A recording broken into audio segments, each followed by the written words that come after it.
This is Tony Fernandez, CEO of AirAsia. 22 years ago, he bought a stagnating airline with a 10 million debt for a symbolic 20 cents from the Malaysian government. And within the first decade, Tony transformed the company into a multi-billion-dollar business and one of the biggest airline brands in the world. As we chatted, Tony shared with me how he managed to revolutionize air travel, how not to sink into depression after losing an aircraft in a horrific crash, and his biggest secret to success in life. I'm Max, an entrepreneur and YouTuber from Singapore.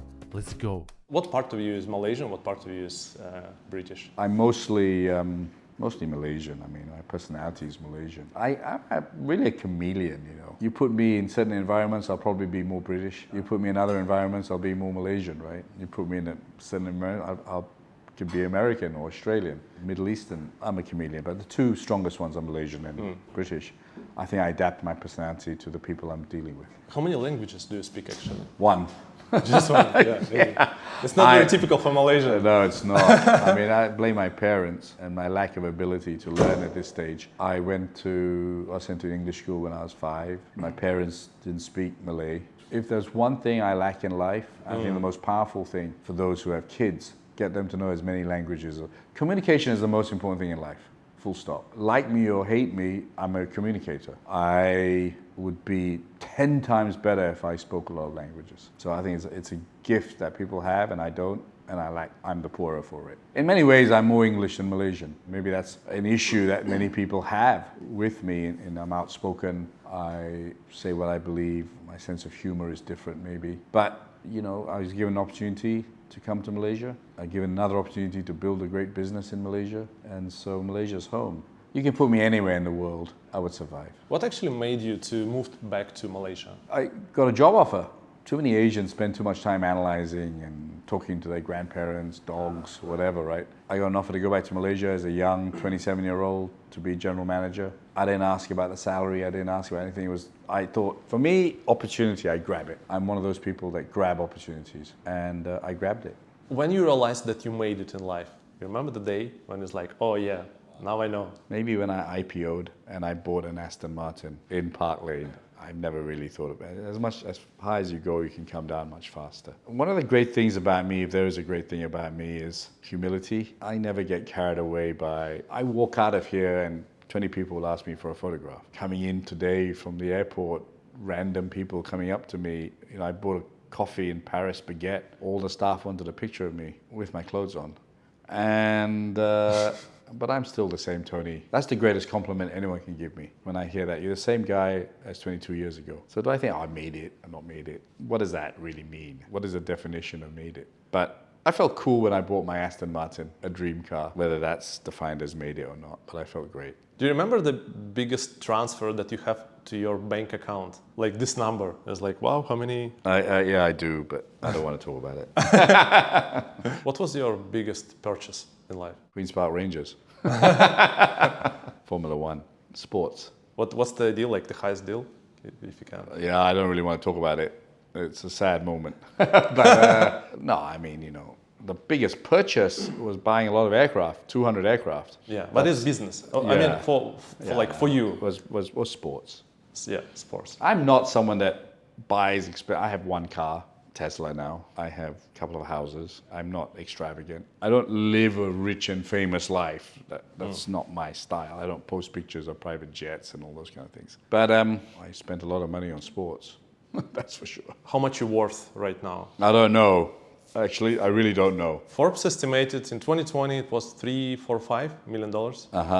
I have no idea. I don't value myself on what I'm worth. I value myself on what I've achieved and what I've done for people. Now that sounds like a Miss World statement, but you know, money is material. You have it. It's nice. Don't get me wrong. Yeah. It's great to have money, but it's not what makes Tony Fernandez. What makes me is going to the airport this morning, and I took a picture of myself like this.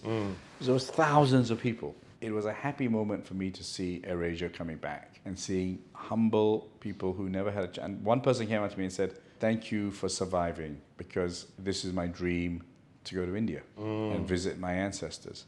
Money can't buy that. You know, I really value my life on changing people's lives, but I'm not someone that thinks too hard about these things. I really don't. I mean, I'm not saying this because you're asking me. You're great today, you're useless tomorrow.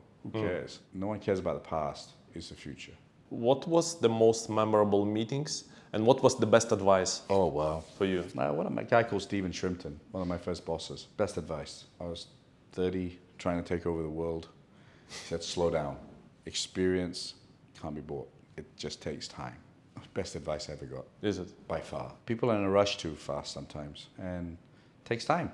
Makes mistakes. Be patient. You get there in the end. Aggression is important, but don't think you can change the world in one day. You can't. AirAsia, when you bought the company for like $1, and you also, as I read, you mortgaged your house. So you were like pretty sure that it's gonna work out. I wasn't sure at all. You wasn't sure.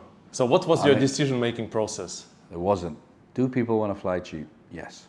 Is it a product that will be successful? Absolutely. So that drove me as to all the politics and financing and national carriers. I didn't know about that, right? Maybe that would have changed my decision making. I don't think so, because I'm that kind of character that if I believe in something, just do it, right? If you fail, you fail, but at least you try. If you have conviction of an idea, just do it. Don't analyze too much on the problems. Is the product needed? Low-cost flying definitely needed. So it wasn't a big evaluation process. Truth be known. But it's a big thing because it was a debt of $10 million. Yeah, I didn't have much money, so if I failed, right? The thing that scared me the most was failing the 200 staff that were there. If I failed them, then that would have been a disaster because they were part of a big company that paid them every month. That was what scared me the most. Failing myself didn't bother me. Best day was actually recently when I made 2,500 people redundant. And there's an Instagram of me jumping around with my cabin crew and stuff. That was a big day for me because that was the final bunch of cabin crew who we made redundant coming back. I promised all 2,000 of them that, we will bring every single one back. And we did. That's probably my biggest highlight of my career. Oh, really? Wow. Talk is cheap. When you make people redundant and you say you're going to do it, you got to do it. The fact that we did it with no government support out of the worst human crisis in our generation, and probably the last 3 generations, was a proud day for me. What was the most challenging day or moment of life? Losing an aircraft. You're not built for that. Yeah. You don't know. Yeah.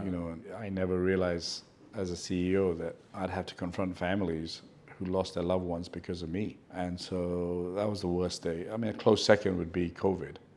But by far, losing an aircraft in Indonesia was the hardest day of my life. You remember your feelings when you found out? Shock, disbelief. But my style is confrontation. My style is transparency. Many people said you don't have to go to Indonesia. Stay low profile. I said, are you crazy? This is my brand. This is my staff. Yeah. I owe it to the families that they know the leader of the company is there. So I didn't leave it to the Indonesian CEO. I was there for the whole event. And I mean, history will say we did a great job on a very terrible thing. There's never a great job when you lose people's lives. But we managed it as best as we could.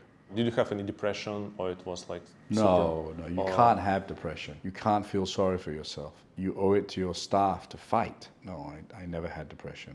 I mean, of course I was feeling really, I wasn't going to a club and partying. I was feeling very low. Yeah. But I'm not going to sink into depression because that's not what your staff need. Your staff need you to stand tall, fight, and come back. And the families needed us to do that. What do you think the features of great CEO? Humility, communication skills, vision, energy, and resilience. Passion.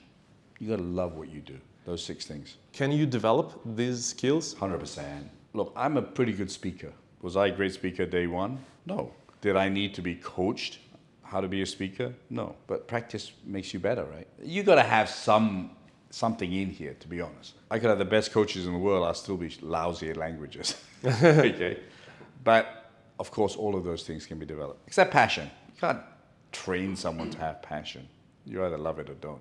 Yeah. So I always recommend people do businesses that they want to do. So you should be born with passion, and the rest, the rest you can develop. Yeah, the rest you can develop. Resilience, you can develop. You either want to be a fighter or you don't. I don't think your genes tell you that. Passion, you gotta have. But we all have passion. But if you say, Tony, do you want to own a cement factory and you'll be a billionaire? I don't. I wouldn't get interested in making cement. Okay, so I love making people fly.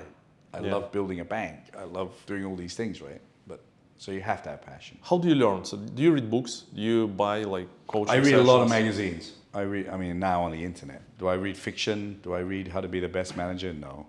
No? I think that's rubbish. But I read a lot of small articles. I read management articles. Anything that interests me, I read a lot. Yes, that's for sure. No one is an exclusive of ideas. I didn't make up low-cost carriers. Herb Kelleher of Southwest came up with that. Right? So I read a lot. And do you believe in like trainings, courses, Yes, coaching, this kind of thing? I do. You know, if someone said go do an MBA tomorrow, I would say it's a waste of time for me. But, you know, if someone said go and do a course, and I never believed in an MBA. That's my own, right? What is an MBA great for? Gives you the, and you have to work for a while before you do an MBA. Otherwise, it's just theory, right? When you can apply your knowledge to what you did at the office, then it's worth it. So my staff out there wants to do an MBA, and I said, it's going to be a waste of time.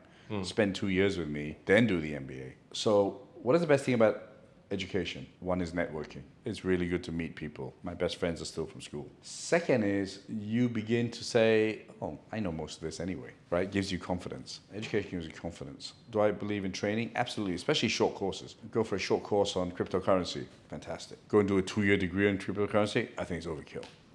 Right? So I 100% believe in training. For networking, any advice how to be a better networker? Be confident. Be confident with people. I'm actually a shy person. People don't believe it, right? It's only recently I can step out and say, hi, I'm Tony, and I introduce myself. And it's easier now because... Now people know you. Yeah, they approach you. It's easier now. So it's harder when you're nobody, right? And I'm actually quite shy. Be confident. What can they do? Say no to you. Yeah. So approach.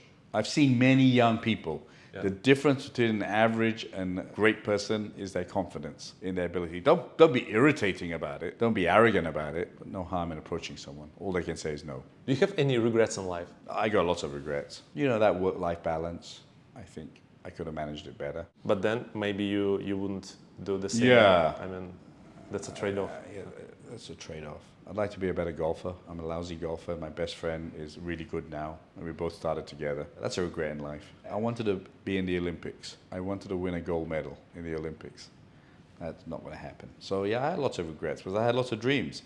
It's okay to dream. The thing is, some people say, okay, we see these successful examples like yourself, like you had a dream and you made it. But there are a lot of people who had a dream and they never made it. But they no tried. one knows about it. But they tried. At least they tried and tried to do something. I hate people who criticize and comment and say you're an idiot, of which many people do say about me. But they never did anything in their own life. I like people who have done and criticize me, fine. I mean, it's a free world. You can criticize me whether you've done anything or not. Yeah. But I respect people who have done something. So I'd rather people go out there and do something than not do anything. Looking back on these 22 years with AirAsia, what do you think the 3 biggest things that you've done that turn around the game? I built a culture that I think is unsurmountable. We have an incredible culture, 21,000 staff, not one day of industrial actions, a happy workforce, a workforce that survived COVID. 2, we are a great branding and marketing company. My recent post where, it's crazy in my opinion, that I take my shirt off and have a massage, which I thought was a good thing that I could do, becomes a global phenomena, right? Memes are made of me. I'm on the national news of big TV stations around the world. We did something right. If I was a nobody, no one's going to mention me. Yeah. So I always look at the positive. I said, we built a great brand from a small country like Malaysia.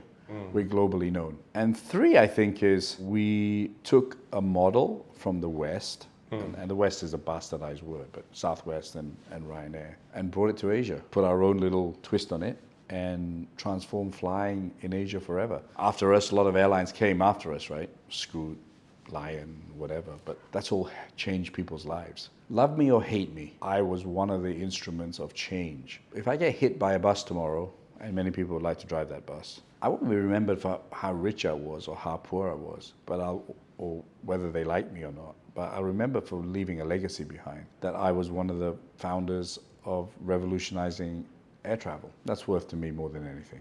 What's the meaning of life? There is only one meaning. You're put on here to make a difference. Doesn't matter. Everyone has to go build an airline. You're making a difference. You're interviewing people that will entertain, educate, expose people. Do something that makes a difference. There's a reason people are born. Make the most of your life. So the meaning of life to me is making the most of your life. Yeah. Never feel sorry for yourself. If you want to hear more stories of inspirational, fun and impactful people, watch the next video. I promise you will enjoy it. No, seriously, you will.